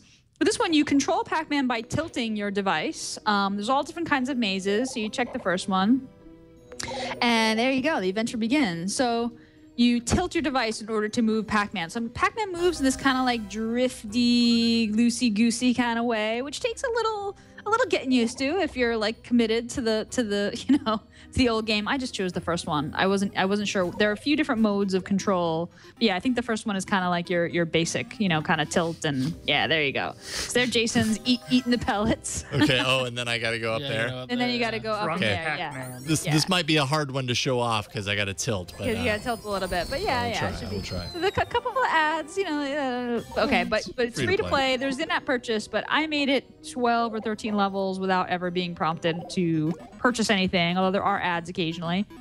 Starts out really simple, just like this, right? It's kind of like, okay. Yeah, you just move through the maze, you eat all the pellets, and then you exit through the gift shop there. Yeah, there you go. So exit through the gift shop. Very perfect. nice. Yeah, perfect. So that's just your basic gameplay. As you move on to the next mazes, the next levels, you unlock friends, which means Pac-Man has a friend. It's called Pac-Man Friends. Your friend is another Pac-Man who can also eat pellets and who's kind of like on your team. And some of your friends have special powers. So there's that dark Pac-Man is your Pac-Man friend. Okay. Right there. And it's nice especially for people like me who don't play games a lot. I actually really like the little explainer instructions before you go into each level. So there you go. So now you and your friend are kind of tilting around. Yeah. Oh, watch the ghost. Oh, okay. Save me. So then you can save the person with cherries. Or, save your friend. There you go. Okay, now roll off, and there you go. I'm not even looking at the stream right now because I'm just trying to win. So I'm sorry if you can't see half of this. No, you're doing great. You're doing great. You can totally see. All right, yeah. So now you're Pac-Man friend. I think we need the shot of Jason playing the game to show just how ridiculous he is. I imagine his face is kind of fun. See, it's fun. It's fun. It is Everybody should vote. Everybody should vote for this. I need a win, you guys. I really need a win. It's Pac-Man. Who doesn't love Pac-Man? If you don't love Pac-Man, you don't love America. Come on. Wow. Everybody vote for me. It's true. Apparently it's jingoistic. I had no idea. So thank you. Ow. I really it's appreciate 3D. that. Thank you. Cool. So, Brian. Nice. The mazes get more fun. The friends more copious. There's fruit. There's like Fireworks. there's fireworks. There's stars. There's high scores, which Jason is racking up right now. It's a so lot of good. fun. I'm so good at this really game. Enjoyed myself. Yeah, there's a lot of positive affirmation when you win, which is kind of pretty great. Yeah, there's certain friends who are like invisible, like who can go behind the ghosts. There's some fruit. Yeah. Excellent. There's a banana and a peach. It's a lot of fun, you guys. Pac-Man. Pac-Man Friends. Pac-Man Friends. I will admit I was walking through SFO and I got back on Sunday, and for some reason in my head I was just going do do do do do do do do do do do do do do, and like I was just saying it over and over again. I was like, it's Pac-Man. So Pac-Man must be in the ether. Yeah, Pac-Man. Pac-Man's I love that song. You know, in researching this, I downloaded the Namco released like the old school Pac-Man. It's just not as fun with the swiping. Yeah. You know, this isn't quite as fun. So this is why I like the controls. Or what are you doing, Pac-Man? You're doing Pac-Man. Okay. Thank you, Bryan. What was that? I don't even know what that was. Isn't that the sound? Oh, okay. Like yeah, that's it. Yeah, okay. That's the ticket. Okay. I'm sorry. It's all I got. Well, so that's Pac-Man Friends. Check it out for free. There you go. Ron, you go. I'm up. So Ron Richards. Ron yes, Richards. Yes. So last time I was here in this chair, I went the game route like Gina did, and you guys spoke, and you said that you did not care for Some, which I don't blame you. And I thought it was cool. It's a fun game. I know, despite the line login. Some people yelled at me, but like, oh, you gotta have the line login. Yeah. Whatever. Yeah. How many logins do you have? Anyway. But so I'm going back on more of the productivity side. If you're like me, you use Google Drive and use Dropbox, and you've been using it since they've come out. And now here we are in 2014, and it's been several years. I mean, how long has Dropbox been around for? It's been, 5+ years. My Dropbox is a mess. And it's the kind of thing where on like my long things, like things to do when I have time, I'm going to clean up my Dropbox, and I just never going to do it. But this new app that I found, which is free in the Google Play Store called Unclouded, can help you take control of your cloud storage. Basically, it is a great app that will analyze your cloud storage and tell you, kind of similar to the app that, Jason, that you did a couple weeks ago, where it was a hard drive analyzer. Mm-hmm. This will analyze the files in your cloud-based system and help you understand what's there. So, for example, here we are. We're looking at my Dropbox, and I'm currently using 53 gig of my 106 gig that I have available, and it's showing that I'm using, how much I'm using. A little visualization there. I can switch. You can explore all the various folders, and we're seeing all my kind of stuff. And a lot of this is really old, but it gives you an idea of how many. How much memory the different how many files are taken up. So I've got 102 files in test that's taking up 390 meg. You can look by category, so it'll analyze and it'll tell me that I've got 16 gig of PDFs, 12 gig of ebooks, 7.8 gig of images. So if you're really trying to get a kind of control over your Dropbox, if you're using up too much room, you don't know. It's honestly, when you get all these folders and people invite you to folders, it's hard to keep track of where those files are. So this kind of gives you a good sense. It tells you the last modified files, which were modified this year, this month, this year, 2 years ago, older ones. Like, for example, I've got ones that are older than 2 years old, 6 gig taking up. I could probably get rid of those, or I can download them. I obviously don't need them. What totally nailed it for me with this app is it shows you duplicates. And it will analyze and tell you all the various duplicate files that you have out there. And so, for example, I work for Image Comics, so I get a lot of Walking Dead. But I've got 2 instances of the Walking Dead Volume 1 PDF. I don't need 2 of them. I probably just need 1, if any. And then finally, you can go through and analyze all your files and all that sort of stuff and just go through everything. So it's really cool. Currently, right now, it's got Drive and Dropbox support. Real simple to log in. When you go to your Google Drive, it gives you a little more info than Dropbox. Dropbox is just simply files, but within Google Drive, it tells you how much space you're taking up in your Gmail, your photos, and your Drive itself, which is pretty cool. And you can easily navigate. Some people might not like to navigate the various Drive interfaces. This gives you a different approach to it, and breaking it down by categories, breaking it down by modification date makes it a lot easier to track down and clear out that drive space, especially if you're paying for it. You can also search within the app, so if you're searching for a specific file, it's easy just to search for it.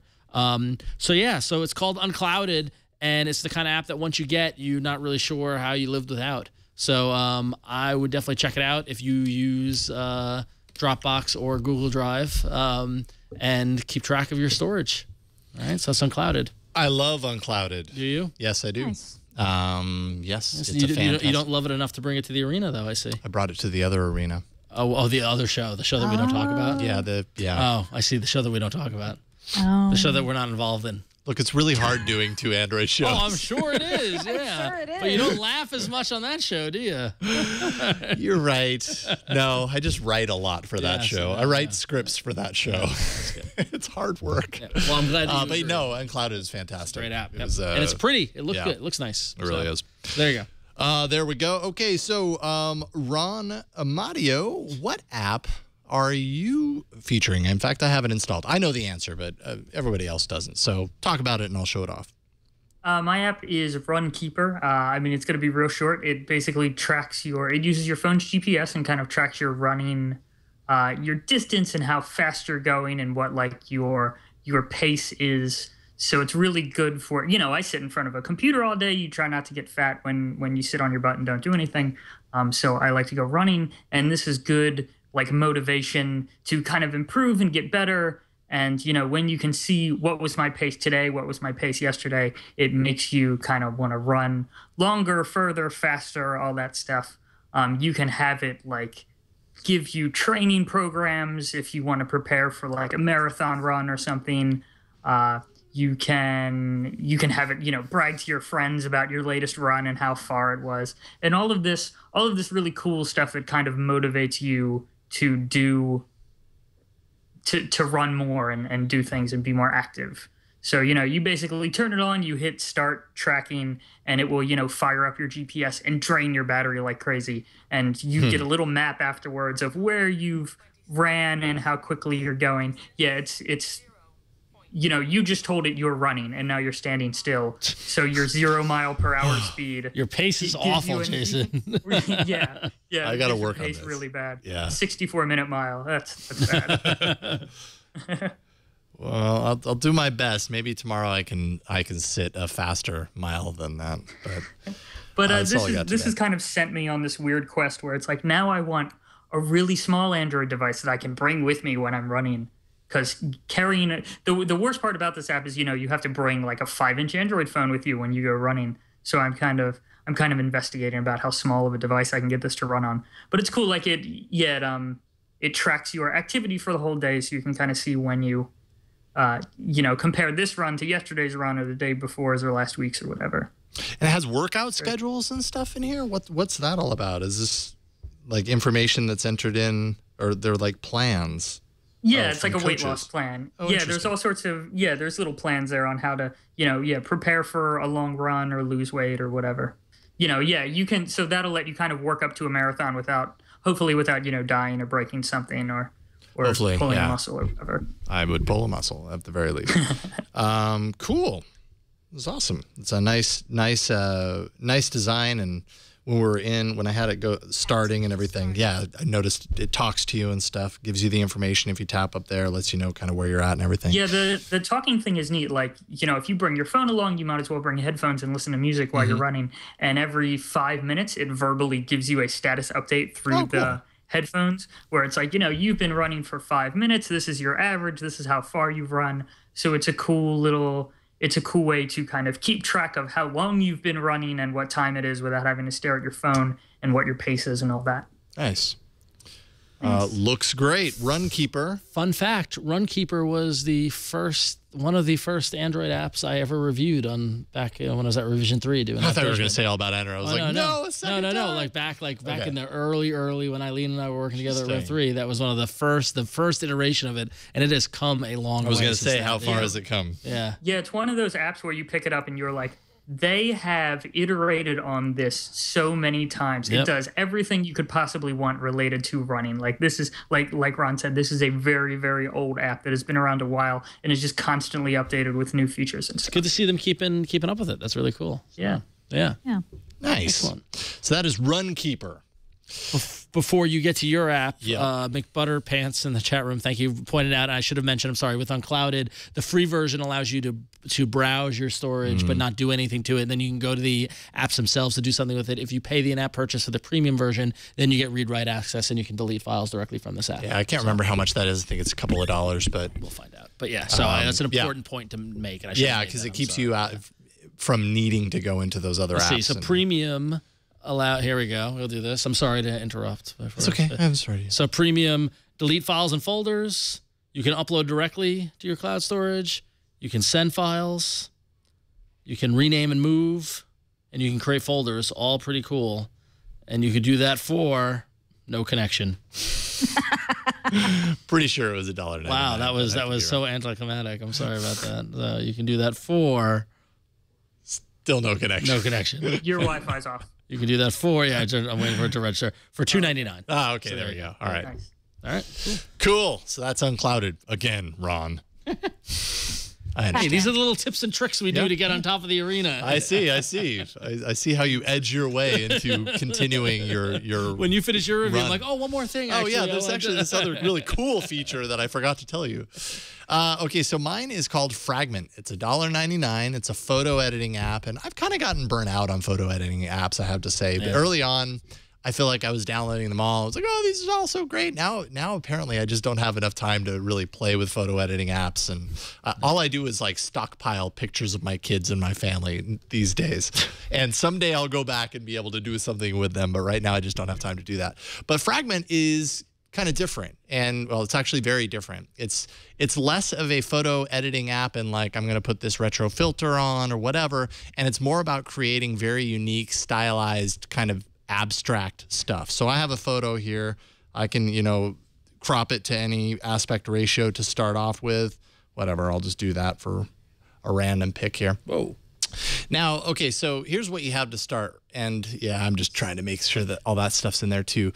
So obviously this is completely different. There's a little full random mode down there, which suddenly went away. There we go. That allows you to kind of cycle through all the different combinations that you can do, right? So you can find, this, you can play around and really kind of move these things around. You can adjust the contrast. You can adjust. Oh, so it fragments the image based off of a pattern. Oh, that's really kind of cool. Trying to do this sideways. Yes, exactly. So there's contrast. I'm doing this sideways, so I'm totally inaccurate right now. But you can kind of play around with it. And, I don't know what you're going to do with some of this necessarily. It's not like you're going to take your family photo and do this and, hey, check it out. We've got 5 eyes. And they're all in abstract, weird places. But it's kind of fun. What's that? Yeah, exactly. Yeah, that's a perfect way to put it. It's kind of like a kaleidoscope. No, let's keep that. So you can kind of cycle through, and I do this no justice. They have in here, let's see here. Inspiration. So some of the inspiration photos of the things that people have done with it are just kind of interesting and cool and maybe a little more subtle than what I was working on. But just kind of create some crazy, unique looking art like this. It's kind of hiding behind the clouds. I'm not even sure how they pulled that off, but I really like that. It's just a way to create very unique photos. And I don't know. Oh, I'm still running, apparently. Runtastic or Runkeepers telling me that I'm running right now. I'm not running. I'm not. 77 minutes, 6 seconds per mile. I'm not running. Okay. Thank you. So anyways, there you go. Fragment. It's $1.99, and it's just a lot of fun to play around with. It's different than your normal photo editing app, and of course, in the demo, they're going to make it look really easy, and because they know what they're doing. Yeah, exactly. Yeah. You can kind of twist it around, and that's cool. Yeah, it's a lot of fun. There you go. It's called Fragment. Check it out. Everything looks very kind of modern and current. It's, I don't know. Actually, looks like a record cover. No, that's cool. It does. Yes. Yeah. Totally realizing this is hilarious. I didn't realize this before. I featured an app in the arena called Fragments. Oh. And it was I think it was a screensaver, a desktop cycler between through 365 different fragment style images. Yeah. I only now at this very moment realized that they were probably created with this app on iOS. Interesting. So there we go. And I think you have a thing. You have a thing for this app, though. You're never gonna find it. There's a Fragment API in Android, and this name is not gonna be. It's gonna be a hard one. Let's see here. How can I give people a way to find it? It's No, it's just Fragment. Or Pixite. Pixite is the name of the developer. There you go. Okay. So that'll get you there. Cool. There you go. $1.99. A lot of fun. Okay, so those are the apps this week. Which is your favorite? Is it Pac-Man Friends, Unclouded, Runkeeper, or Fragment? You can vote. Go to AAApoll.com/176 and let us know which is your favorite, and we'll cover it next week and show you the results. But we always like to check in on the early results, and right now, Unclouded is ahead. Wow. Ron. It's early. Wow. You never know. The early returns. You can't. Know. Pac-Man could Pac-Man, yeah, Pac-Man, you guys. Pac-Man. It's fun. Waka, waka, waka. 2 votes. 2 votes. Those are pity votes. That'll change, Ron. Go team guest. Go team guest. Yeah. Go team guest. Runkeeper is a great app. I was surprised actually that we didn't. Thank you, Bryan, that we hadn't done Runkeeper. All right, fine. It looks like it's going to be between Unclouded and Pac-Man Friends. You We'll can't see. tell in the early results. You gotta wait. You gotta wait it True. out. We just say that. It's not true. Wait till the India No, it folks is wake true. up. and It then actually they- is true. Yeah. Things change wildly after the fact. That is it for this week. Fantastic episode as always. And Ron Amadeo, you're just always fantastic on the show. Thank you so much for coming on and talking to us about all this stuff. Thanks. Anytime. It's always really fun to come here and talk about this stuff. Right on. Do you have anything in the works that you want to talk about, or do you just want to kind of point people to ours and your work there? Next month is September. September is crazy time. There's IFA and the Note 4 and the Moto 360 and the Moto X and all holiday craziness is happening in September. So yeah, arstechnica.com. We will cover all that stuff, or you can find me on Google Plus or Twitter sometimes. So yeah, just Google me. You'll find it. Excellent. Thank you again, sir. We'll have you back soon. The other Ron? The other Ron. That's my status now. No, I gladly defer to Mr. Ron Amadeo. No, I'm other Ron. So you can find me at about.me/RonXO, where you get links to my Twitter and Facebook and Instagram and all fun stuff, Google Plus as well. And you can always go to my ThinkUp at ronxo.thinkup.com, where you can see wonderful insights about all my social media postings and musings. So there you go. Yeah. Martha Plimpton and Goonies. I was just talking about Martha Plimpton. Yeah. Yeah. Anyway. Yeah. So that's always a fun time. I didn't really have any big Google's big Martha hits. Plimpton. You know who Martha Plimpton is? I mean, I know the She's cast in of the Goonies. Yeah, Oh, okay. she's Steph. Okay. Yes. Okay. Yeah, I've had a crush on her since 1985. All right then, that wasn't weird. And finally, by day, I'm over at Image Comics at imagecomics.com, where we're putting out some great comic books. I urge you to go check out. They're available on Comixology, our website, imagecomics.com, iBooks, Google Play. In the Google Play Store, we're there. So check it all out. Good stuff. Awesome. Thank you. And Gina, so tell us about this ThinkUp thing that Ron's always going I on love about. the ThinkUp. I'm like the chief marketing officer at ThinkUp. I know, right? You're a product evangelist. I know. I want some shares. I like the ThinkUp lets me favorite tweets that you from like a year ago. It's like Ron a year ago. I get to catch up. Yeah. ThinkUp is the thing that I build during the day. It's my company. It's my app. It is social media analytics for regular people, not for chief marketing officers or people who fill out TPS reports. Just regular people who like to use Twitter and Facebook and want to know a little bit more about how they spend their time there. You can go to thinkup.com and you can sign up for a free trial, full product, 14 days free, or credit card. Sign up at Facebook or Twitter and give it a try. And when I'm not working on ThinkUp or doing AAA, I am also co-host This Week in Google here on the Twit Network. And that airs on Wednesdays at 1 p.m. Pacific, 4 p.m. Eastern. And I'll be on tomorrow with Jeff and Leo, and you should stop on by. It's going to be a lot of fun. I just want to know what I need to do to make the ThinkUp homepage. That's all I want. That's Oh, you're so close. You're close. It's gonna happen. I think what it's gonna take is a CMS that lets us easily add people to the Don't go behind the curtain too much, Gina. and suddenly we're building a blogging tool. Right. Exactly. Awesome. Thank you, Gina. And Bryan, what about you? Huh? What? What's up with you? Yeah? I couldn't hide this week because after the earthquake, the fill light broke. So it's always. Oh, is that why I couldn't? Oh, interesting. Okay. All right. So I'm not in the shadows today. I And didn't realize that was an earthquake thing. apparently there's a Padre in the studio Yeah, right now. And he's occasionally roaming. I do show. And occasionally, I mean like once a week on Thursdays at 11 o'clock, I do a no-house show. It's pretty occasional. You're never quite sure what he's going to do for the show. But so if you want to catch me somewhere else on the Twit Network, do that show on Thursdays. Yeah, I should probably just toss back to Jason. Jason, All what's right. going on for you? Yeah. Okay, thank you for tossing that. About.me/Jason Howell. You can follow my music at yellowgoldmusic.com. And I have this other Android show that we don't like to talk about on this show because it gets kind of awkward. But it's called, you may not have heard of this term, but it's called Android App Arena. And it's twit.tv/arena. It's every Friday. And I feature 4 to 5 good apps. Last week was a fantastic episode, and I hope to follow it up with another one. We had Francisco Franco of the Franco Kernel fame, among other things, on as a developer interview. So it's really good stuff. Check it out, twit.tv/arena. In all of our humor, it is a very good show. You're doing a great job. You are quite talented at what you do, Jason. Thank you, Ron. Indeed. I needed to hear that from you. Cosine. Thank you, Howell. All right, that's it for this week. For All About Android, the other AAA show, the first AAA show. Leave us a voicemail, 347-SHOW-AAA. You can also send us an email, aaa@twit.tv. We are on Twitter. We're at Android Show there. We're on Google+. We have a community as well as an account. Just search for All About Android. You'll find us. We have a subreddit, twitaaa.reddit.com, that informs the topics that we talk about on this show. Lets us know what's important to you. And let's see here. Show notes, past episodes, all that stuff. We found at twit.tv/arena. You can catch us live every Tuesday, 5 p.m. Pacific, live.twit.tv. That's it for this week. We'll see you next week on another episode of All About Android. Bye.